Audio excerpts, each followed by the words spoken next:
Welcome, night owls. I'm taking Emma's spot tonight, so it's kind of a pleasure for me to talk with Ashlee. We're so happy that you're with us. We have Ashlee Cowles with us. She's the author of The Poppy and the Rose, which is about the Titanic and the untold stories of those aboard.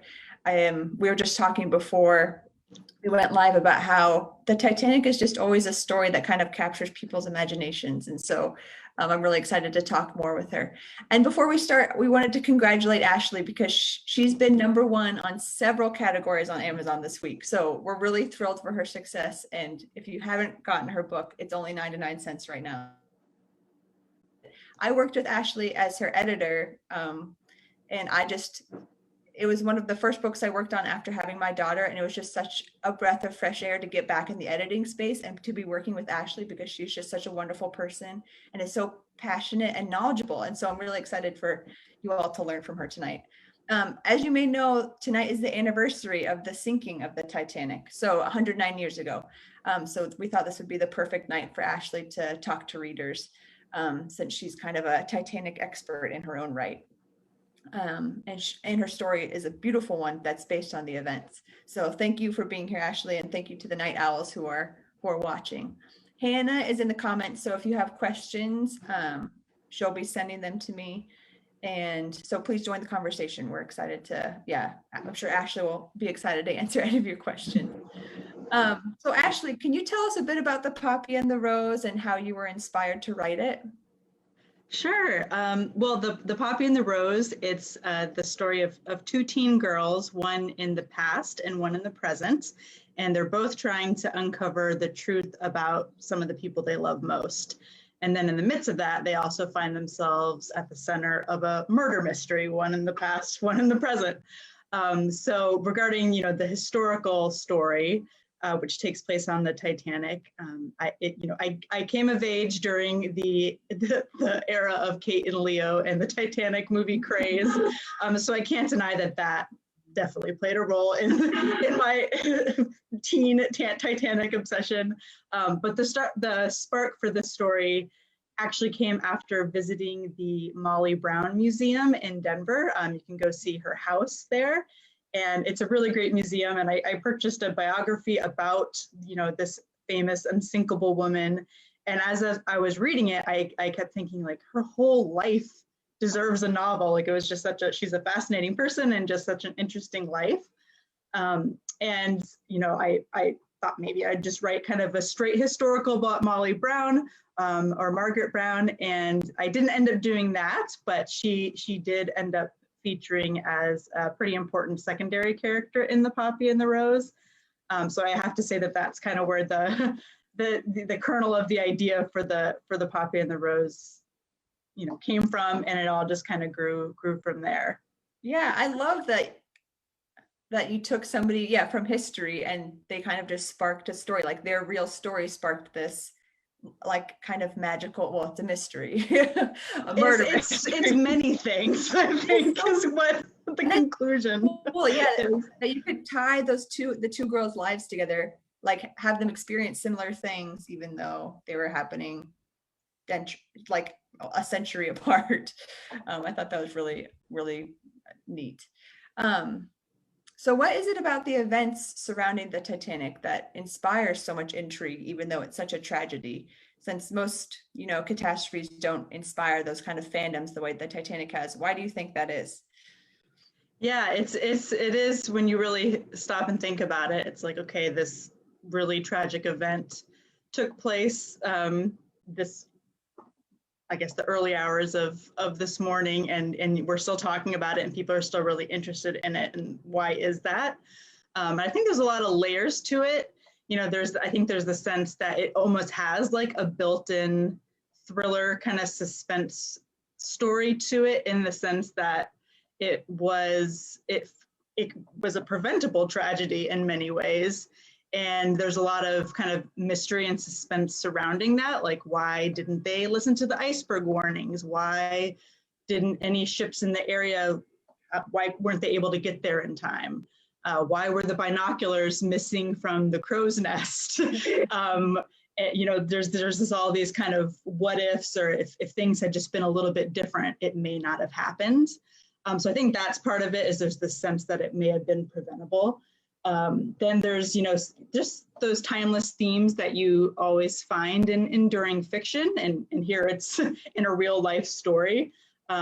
Class conflict, the whole man versus nature, the role that hubris plays in the ship's demise. That's always part of any tragic story. And so there's actually a lot of, in this very historical event, the themes that we see in great literature, are kind of playing out in real life, which is, stranger than fiction.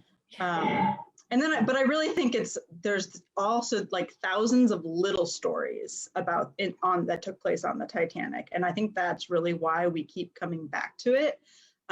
There's just so many interesting people who are on the ship. Very famous ones, influential ones like J.J. Astor, who was, the millionaire, the wealthiest man on board. But then there's others who are much less well known. And honestly, I'm kind of surprised there are not more novels and films about it, just because there's so many different perspectives and angles that you could look at the story from, that I think there's just kind of countless stories to tell, really. Yeah, I love that. There's so many things I hadn't thought about before. I really like that you could identify all of those themes that are like classic story, like that make the classic story, like archetypes that are present in this story. And I really liked how you worked the binoculars, the missing binoculars, into the poppy and the rose. I remember when I was editing being like, why are these a big deal? And you're like, this happened. Like, this actually happened. They couldn't find the binoculars in the crow's nest. I was like, oh my God. Why weren't they there? Yeah, exactly. So I think that's really, I love that we did all of these true, like tons of true things that you've learned from your research. I think that's amazing. And I love also that you're so right. Depending on the perspective of who's kind of telling the story, the Titanic becomes a new story again and again. And I think, that's a really neat thing. And I hope writers are taking note that this has lots of potential other stories coming from it. So like you mentioned Margaret Brown and J.J. Astor. Who are some of your favorite people from the Titanic's history that you've learned about and that were incorporated into The Poppy and the Rose? Yeah, well, it was interesting to think about incorporating, historical people and how to portray them. I think kind of like you hinted at, I wouldn't call The Poppy and the Rose like a straight historical, in the sense of it's just documenting how things went down on the Titanic. There's definitely a speculative fantasy, magical realism element. And that's definitely why the main character is a completely fictional person. Because I think you can play around with that a lot more, and then have the historical people interacting with the fictional character, if they're going to change the plot, or put a prophecy regarding World War I on the ship that isn't actually history, but makes for a very exciting story. Things like that. But there were a few secondary characters that I definitely tried to at least stay true to their personality, their backstory, who they seem to be as people, even as they were interacting, obviously in a fictional way with my fictional heroine. So one of those, Joseph LaRoche, he was one of my favorite characters to write about, and his family. And his story is one that made me tear up a lot during the writing process, because he was this father of two little girls. I think his wife was pregnant with a third. And he was one of the only passengers of African descent on the Titanic, born in Haiti, ended up being educated in Paris, and was an engineer, and he left Europe because he was having trouble getting a job due to racial prejudice. So he was bringing his wife and his daughters back to Haiti. And this was their return trip home. And they were doing so because they had to cover one of their daughter's medical expenses. Just a really heartbreaking story.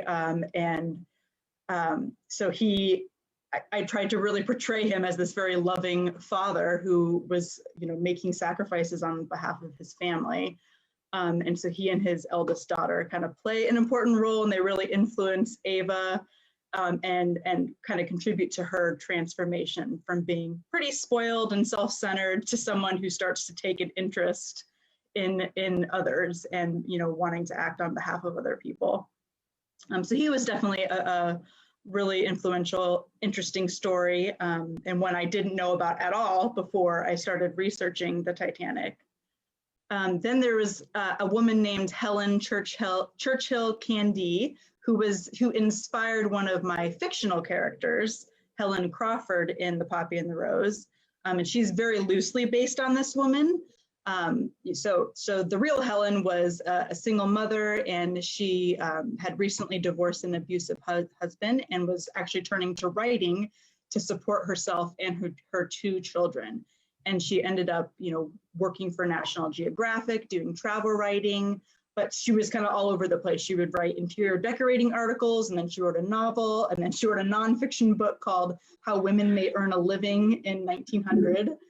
And then if surviving the Titanic and ending up in Margaret Brown, the unsinkable Molly Brown's lifeboat wasn't exciting enough, she was a suffragist, this Helen, who participated in the famous Votes for Women parade in Washington, D.C. in 1913, which is one of the, you know, the biggest events of the suffragist movement. So she was in that parade, and then she went to Italy during World War I as a nurse, and one of her patients was Ernest Hemingway. And I was like, what?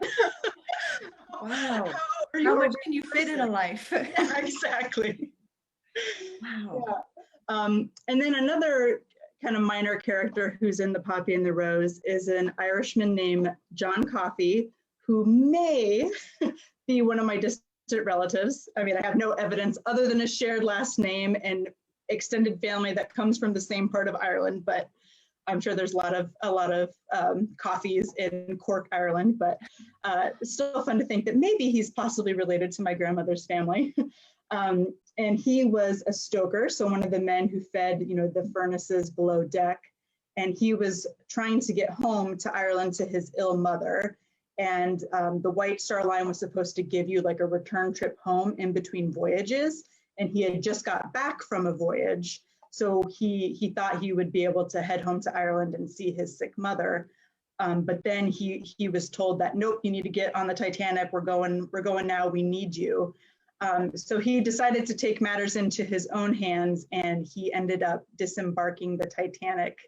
Their last stop was in Queenstown, Ireland, and he snuck off the ship in the mail cart by like having piles of mail stacked on top of him, and they were being delivered to port. So he took some extreme measures to get home to mom, and that likely saved his life as well. So I remember, I mean, scenes. I'm like, I don't want to spoil anything, but I remember these scenes from the story. And so did you come across these like before you started writing, and then you were like, oh, I want to incorporate that? Or had you already kind of had your story written and then you found that out and you were like, oh, I got to add that in? That's pretty cool. Like, how did that kind of come together? The Poppy and the Rose was a story I wrote over many years and many drafts and many layers. So I honestly don't even remember, but I think it was one of those, with the Titanic part of the story, I was constantly finding just new, interesting details and people and saying like, oh, I have to fit them in somehow. That would be a really cool way to show this part of the story or this part of the plot. Like, is there a way to take this historical detail and make it part of, you know, her kind of fictional plot line, storyline? Yeah, and I think just that historical research you did just added such depth to, like, it just made you feel like you were on the Titanic, which I think is both good writing and good research. So really amazing. Well, thanks. Were there any other people you wanted to talk about that you did incorporate into The Poppy and the Rose, or was there anybody that you didn't incorporate that you thought was really neat too? Yeah, well, William Stead was one of my favorite characters, and he was one that I wish I could have included more. And I think I ended up cutting a lot of the details because it just wasn't. It was one of those things where I'm like, he is so interesting, but it wasn't part of adding to the plot. Right. And so one of those kill your darling moments where you're like, okay, this is as a writer and as a researcher, this is really interesting, but it's for the reader's sake, I probably just have to take it out. But he was a British journalist and activist, and he wrote, extensively on, psychic phenomenon, and he was a part of the spiritualist movement, and he was invited by President Taft to attend an international peace conference in New York City. And all that aspect of his life is in The Poppy and the Rose. But there's just so much more to him that was really interesting. But he claimed to have a premonition, or I think it was maybe a dream, that he would die at sea on a sinking ship. So he was actually pretty at peace when the Titanic was going down. Witnesses say, because he was kind of like, well, yeah, this is how I figured I was gonna go out. So Wow. we are, yeah.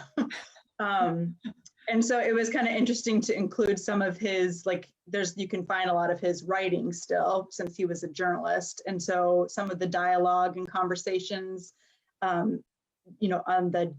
during the dinner conversation on the final night of before the Titanic sank, I tried to pull some of his actual phrasings and the way he would have described things, stories he would have told in other places, and include them in that scene, which is fun. Yeah, no, I love that. I never thought about how, if the historical person has written, then you can actually know how they would say something, like, yeah, what their voice would be like. Yeah, that's really, really interesting. I love that. Were there I feel like there's so many, that's the thing. I feel like every character besides Ava and her dad, maybe, well, anyways, I feel like there's just all the characters have some historical root. So were there other ones that you wanted to, Well, I think maybe the one that didn't make it in, and I can't even think of one specific example, but I know there's lots of real love stories set up, of passengers on the Titanic. I recently saw a book called Titanic Love Stories that was about honeymooning couples on the ship, which I'm sure is very very sad to read. Hopefully some happy endings too, but I think I remember during the research process kind of coming across different love stories and being like, oh, is there a way to get this in here too? But it didn't quite fit with the rest of the story. Right, you can only fit so much. And I'm amazed already at how much you did fit. It was just amazing to me. So I know you've mentioned a few kind of ways that you incorporated writing real characters versus fictional characters. Do you have any other advice for writers as they create characters based on real people? Yeah, I mean, I think if you put them in situations, where they're interacting with fictional characters, like let's say your protagonist is fictional, but you want that character to interact with historical people, I think it's always that difficult question of how much do you stay true to the facts and what we know, how things happened. And I think that's one of the scary things about writing historical fiction, because different readers have different expectations about that. Some want a really good story, and the story is the most important thing, and then they want kind of a setting that feels real and feels authentic. But then other readers really want, tell me exactly how everything happened, give me all the facts, and keep it super accurate. So I think when you're talking about real people, it gets a little tricky there. Right. But I guess what I try to do is, I think I've already mentioned this, stay true to who they were as people and really try to capture that, and then let those character traits kind of drive the actions they take in the story, rather than just trying to fit them into the plot here and there. Because I think if they kind of become a tool for the plot, then who they were as real people may start to get lost. Yeah. And then, even though I've never tried this myself, but I actually just came across this suggestion this week. I was doing just some reading about, how to plot a mystery, and it suggested with secondary characters or even with your villain, try to write journal entries from that person's perspective, even if you're never going to turn them into a point of view character. Just for yourself as the writer, if you can kind of capture their voice by taking each secondary character, whether historical or fictional, and writing a journal entry from their perspective to just kind of get a sense of how they would talk to you as a person. I thought that was a really neat idea, and I think I'm going to try that. Yeah, no, I love that. And I think that's so funny because that's actually a piece of advice I give to authors who are kind of like struggling with making secondary characters feel like their own individual person. And I'm like, you got to get in their head. Like you have to, write. Yeah. So writing journal entries or like pretending that you're interviewing them or writing, however, like whatever medium works best for that character. I think we have some questions from our. Oh, great. Oh, so Shannon asks, where did you find all these Titanic stories? So how do you do your research? Again, I think it was a very long process because this book was one I wrote over so many years. But I just read lots of books in the Titanic. The one that really got me started was the biography of Margaret Brown that I picked up at the museum. And then I went to Leadville, Colorado, which is where her husband, struck it rich and they became millionaires overnight. So just kind of visiting some of, the places that you can visit when writing about the Titanic. At least I could kind of get into the era of, the Gilded Age and kind of what society was like then by, trying to visit a few places stateside, at least, where people like her, people from that class lived. Documentaries. I think it's, I anything that was Titanic, I just tried to absorb it all. No, that's amazing. I have been to, there's a museum in Halifax, Canada, which I think was like the closest place to where the Titanic sank or whatever. Anyways, I've been to that museum. And so when I was editing and reading your story, it was flashing back to kind of these memories of like pieces of stuff that they had dragged from the ocean, or just like all of these different things. And anyway, so I think it's so true that going to a museum or going to a place that's connected to the Titanic or whatever story you're writing about can really help you get in like the mindset of what it was really like to be there wherever you're trying to write about.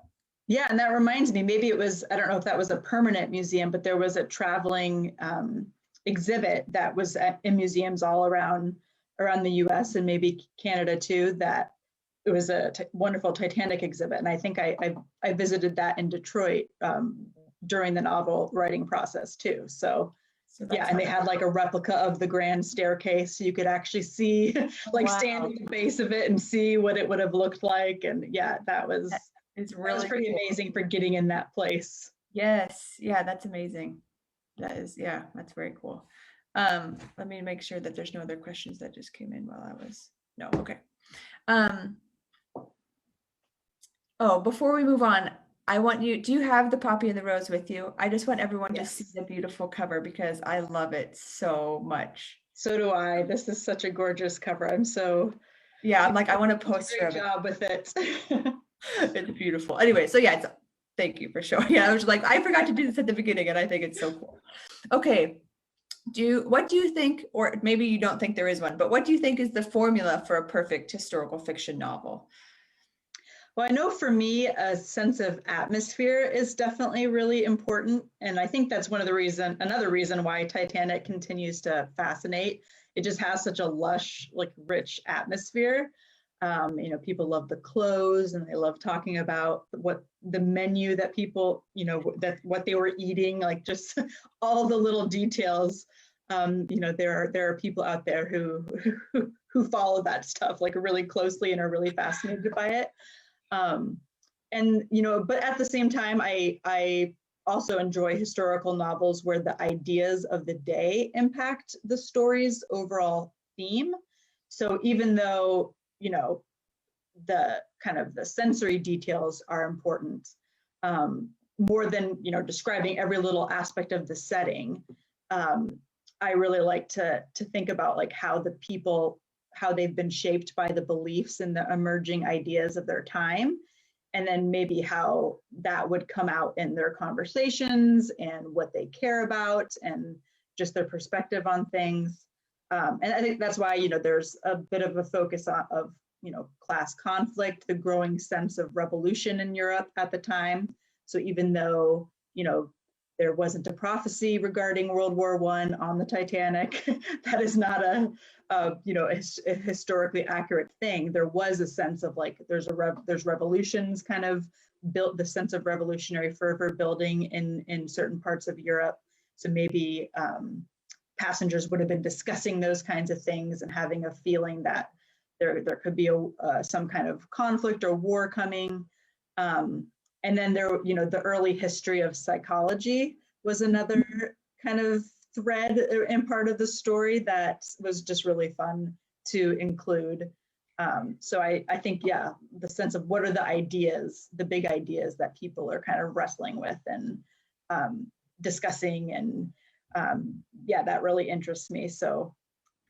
And I think you did that really well. I remember, I keep saying I remember.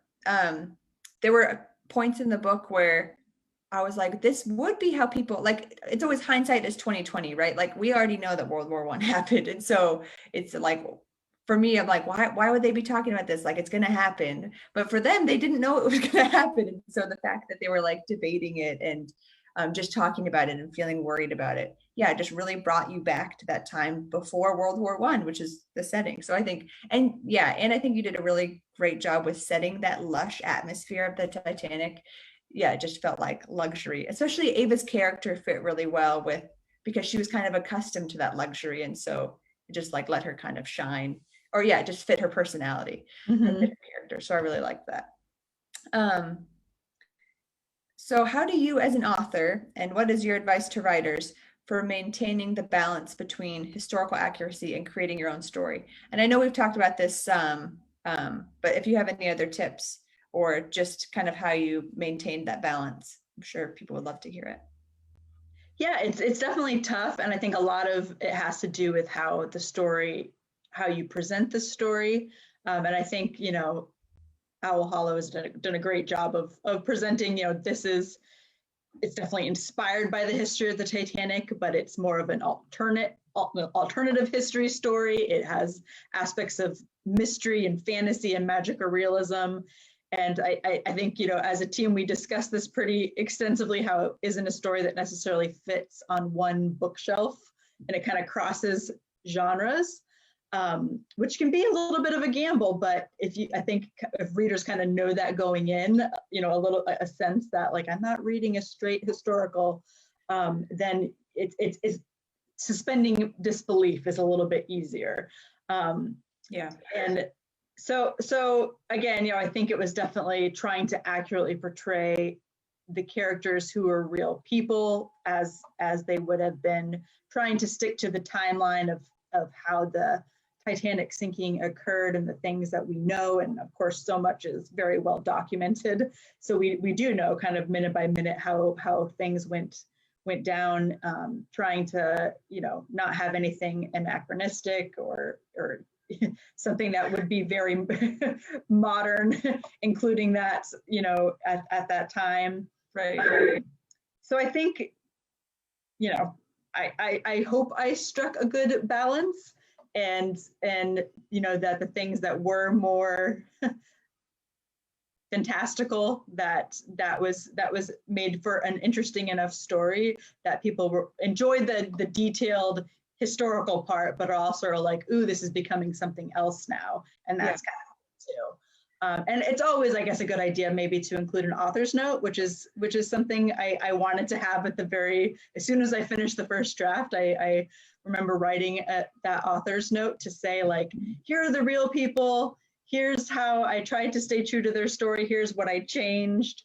And I think readers often appreciate that too, to know that as an author, if you did tweak things or try to turn something into more of like a fun what if scenario instead of what actually happened, at least they know that you know and that you were doing it intentionally, as opposed to just like not doing your research. Yeah. No, I think author's notes for historical fiction are like necessary. Yeah.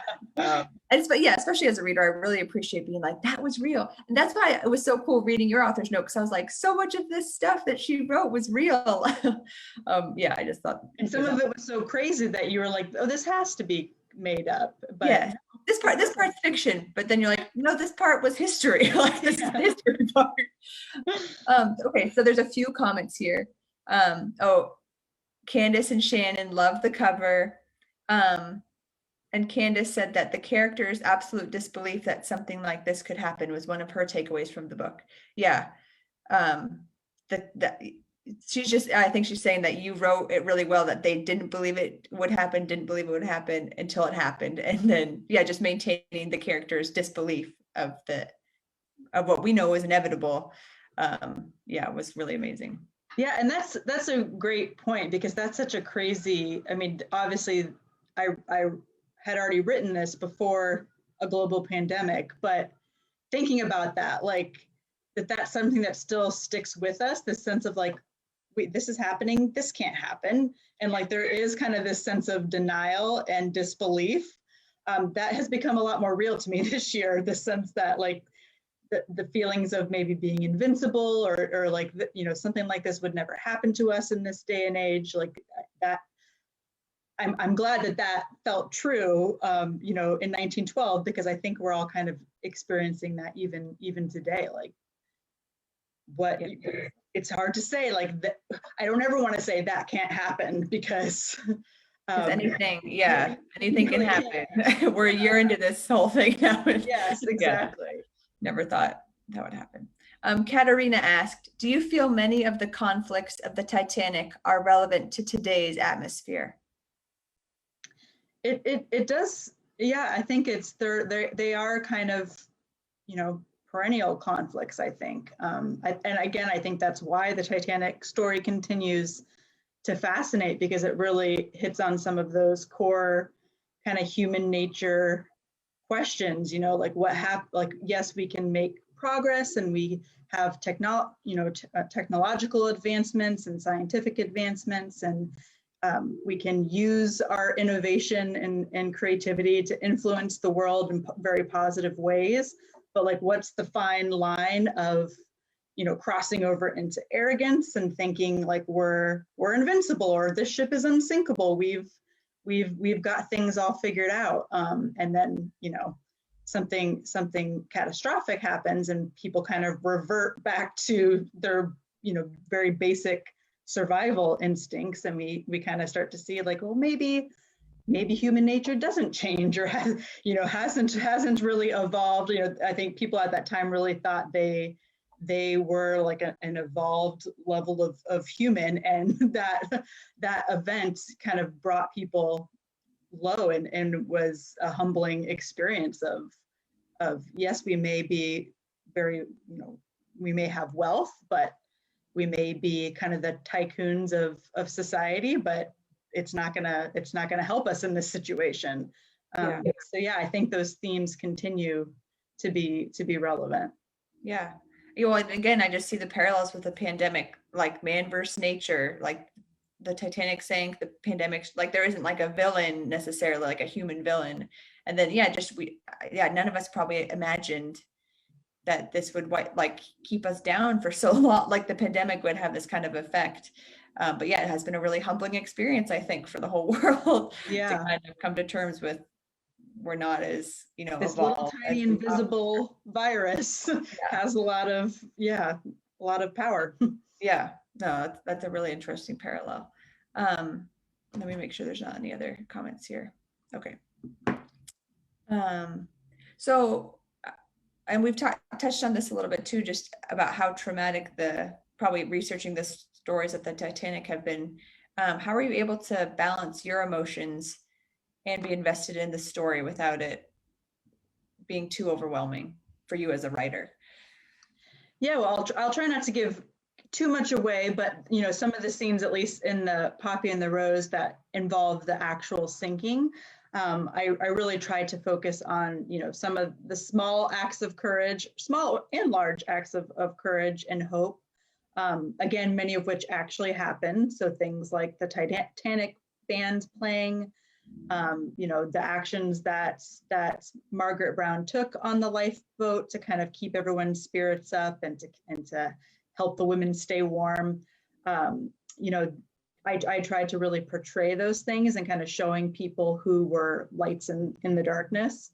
And that was really great, I guess, even though it was a hard thing to portray, a very tragic part of the story. Just seeing how those examples, since my heroine Ava is 17, she's fairly young, she's fairly sheltered and privileged, and seeing how those people around her influenced her and changed her, I think it just helped me kind of tap into how a tragic event can also have some positive outcomes.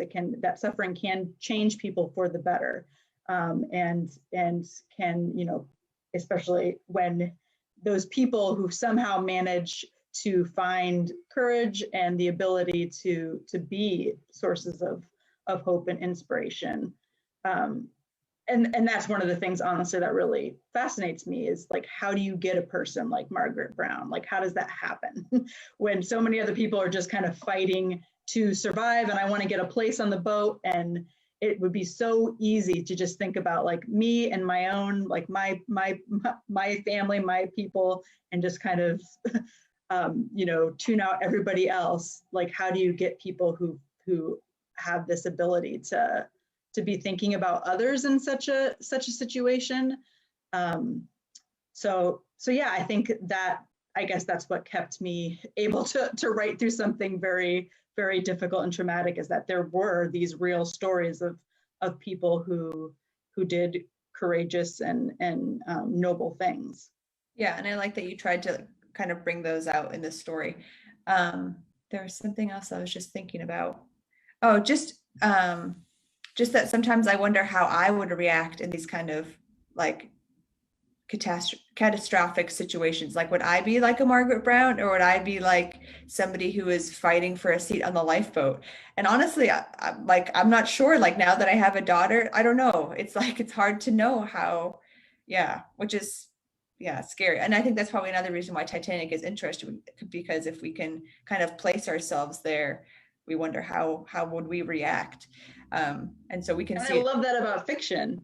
That's kind of what it lets us do, is it's almost like practice, like for things you hope you never have to experience, but at least you start thinking about like, what would if you're putting yourself in the point of view characters, trying to see the world through their eyes, you start to think like, what would I do if I was this person? Even kind of on a subconscious level. Yeah, exactly. Katerina said to your answer about how the Titanic's conflicts are relevant to today, she said you had a great answer and a great perspective. And then Noelle Edwards Gillespie said, referencing this past year's experience is so perfect. I'm really glad people are engaging, because I feel like this is a really interesting conversation. It's fun. Thank you, everyone. Okay, let's see what else we want to talk about. Okay, what do you feel like your best piece of advice for writers who want to recreate an important scene from history in their own work? How do you go about recreating those scenes? Well, I mentioned like sensory detail, like how important that is for me, at least. But I think it's a delicate balance, because again, I think at least writers who love historical fiction, we obviously love history. Like, I love the research process. That's one of my favorite parts. And I almost have to like remind myself like, okay, it's time to write now, because I can just stay in the research. I was a history major, like I could just stay in that place for a long time. And you want to like include everything. You're like, I spent so much time finding all this cool stuff. And so you have to learn how to restrain yourself and what to include and what to leave out. And one of the things that really has helped me, at least when, thinking about, like you said, just creating a historical scene is thinking about the character, who they are, and what they would notice. I learned this exercise at a writing conference years ago, and it's one that has always stuck with me, where the teacher of the conference asked us to describe a room, but and she kind of gave us a general description, like it was a room in like a British manor house, like a beautiful kind of estate. But she had us describe it from, an aristocratic woman, from the perspective of maybe a chambermaid, and then perspective of a hunter, the perspective of a murderer. Like she had us describe it from all these different points of views. And what you realize is that different people would focus on different things. So nobody just walks in and describes what the setting is like. You have to think like, what would this character see? What would they comment on? What would they notice? And so I think that's a really great way to kind of recreate a rich historical atmosphere, but keep the details balanced and really tied to the characters, which makes it a lot more interesting. Yeah, I love that. I love that a lot. And I feel, that's exactly the kind of feedback it's so funny. I feel like a lot of the editing I do is kind of instinctual. I'm like, no, that doesn't work. But then like hearing you say that, I'm like, that's exactly what I need to like write down what you said and then email that to my authors and say, this is how you write from like one character's perspective. No, that's really great way to balance the detail. And I also think it's interesting, like the similes or the metaphors characters use will a lot of times be specific, like to what their interests are or what kind of person they are. They're not like the hunter is going to use different comparisons than like the chambermaid or anyways. Yeah. So I think it's just that's a really great way to get in somebody's head, is to think about how they would describe the room, what they would notice about it. I really love that, especially for a story. Kind of rein in too when you want to just create like a really those chunks of description that readers don't really want to read, and they kind of slow everything down. But that I really want to bring you into this scene. Yeah. They're like, I'll fill in the gaps. Just give me the basics, and like give me. Let my imagination do the rest of the work. Yes, exactly. Yeah, we have to trust the readers to do that part.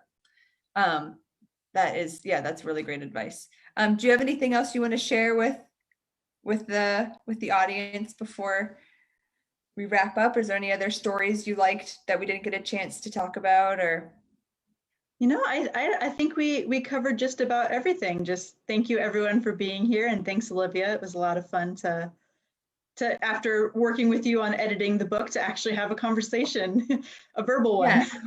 Yes, it was a lot of fun for me too. Tell us where we can find you. Are you on Instagram, or do you have a website? Yes, I'm as far as social media goes, I'm definitely most active on Instagram. And then my website is ashleecowles.com, ASHLEECOWLES.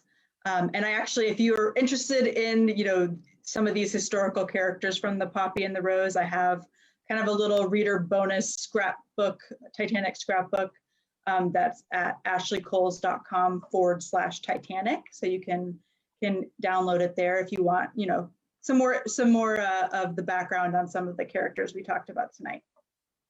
No, that's awesome, because I feel like at least all the research you did, even if it didn't make it into the book, you can still make it available to the readers who might be interested. So that's awesome. Yeah, and there's some fun visuals, photographs, things like that. Oh, so cool. I'll have to go check it out. That sounds really neat. Well, thank you so much, Ashlee. Thank you for being here tonight, Night Owls. We hope you enjoyed talking with Ashlee as much as I did. The Poppy and the Rose is still only 99 cents for this month, so I really hope you can get it. And just wanted to say thank you all for being here, and we'll see you next Thursday. Thanks, Ashlee. Thanks, Olivia. Thanks, everyone. Good night. Subscribe to our channel so you'll never miss an upload, or join us live every Thursday for author interviews, book clubs, writing advice, and more on Facebook at Owl Hollow Press, 9 p.m. Eastern, 6 p.m. Pacific. See you Thursday.